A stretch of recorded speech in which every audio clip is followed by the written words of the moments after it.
एक संत ने कहा था, जब इंसान टूट जाता है तब भगवान उसके भीतर से बोलते हैं। बहुत समय पहले की बात है। एक नगर में रामेश्वर नाम का राजा राज करता था।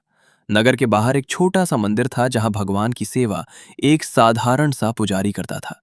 राजा और पुजारी दोनों भगवान के बड़े भक्त थे। राजा की रोज की आदत थी, हर सुबह मंदिर के लिए फल और फूल भेजता था।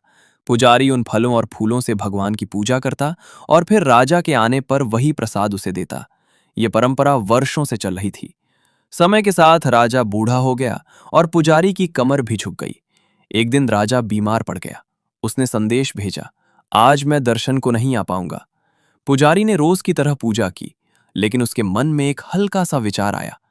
इतने वर्षों से मैं भगवान की सेवा कर रहा हूं, लेकिन कभी उनके प्रसाद को अपने लिए नहीं रखा। क्या आज मैं थोड़ा सा प्रसाद अपने लिए रख लूं? उसने एक फल अलग रख लिया और मन ही मन डर भी रहा था। उसी समय एक सिपाही दौड़ता हुआ आया। राजा की हालत बिगड़ गई है, वो अभी दर्शन के लिए आ रहे हैं। पुजारी घबरा गया। उसने जल्दी से वो फल वापस भगवान के चरणों में रख दिया। थोड़ी देर में राजा आया। पुजारी ने प्रसाद राजा को दिया। राजा ने प्रसाद देखा, उसे उसमें दांत का निशान दिखा। राजा बोला, पुजारी जी, ये फल कटा हुआ क्यों है? पुजारी कांप गया। उसने डर के कारण सच नहीं कहा। बोला, महाराज, ये फल भगवान ने स्वयं चखा होगा। राजा क्रोधित हो गया। तुम मुझे मूर्ख बना रहे हो। कल सुबह मैं स्वयं आकर देखूंगा कि भगवान फल खाते हैं या नहीं। अगर झूठ साबित हुआ तो तुम्हें दंड मिलेगा। राजा चला गया।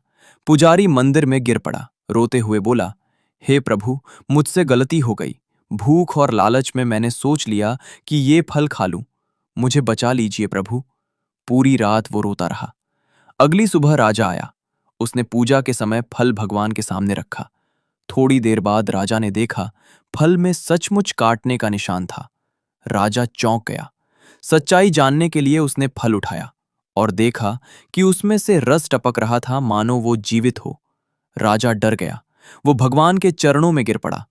तभी भीतर से आवाज आई, राजा, तुम मुझे पत्थर समझते रहे, इसलिए तुम्हें पत्थर ही दिखा। लेकिन इस पुजारी ने मुझे सजीव माना, इसलिए अपने भक्त को बचाने के लिए मुझे फल में प्राण दिखाने पड़े। भगवान ने कहा, जहां विश्वास होता है वहीं मैं प्रकट होता हूं। जहां भाव होता है वहीं मैं जीवित होता हूं। राजा की आंखों से आंसू बहने लगे। उसने पुजारी से क्षमा मांगी और उसे अपने राज्य का मुख्य पुजारी बना दिया।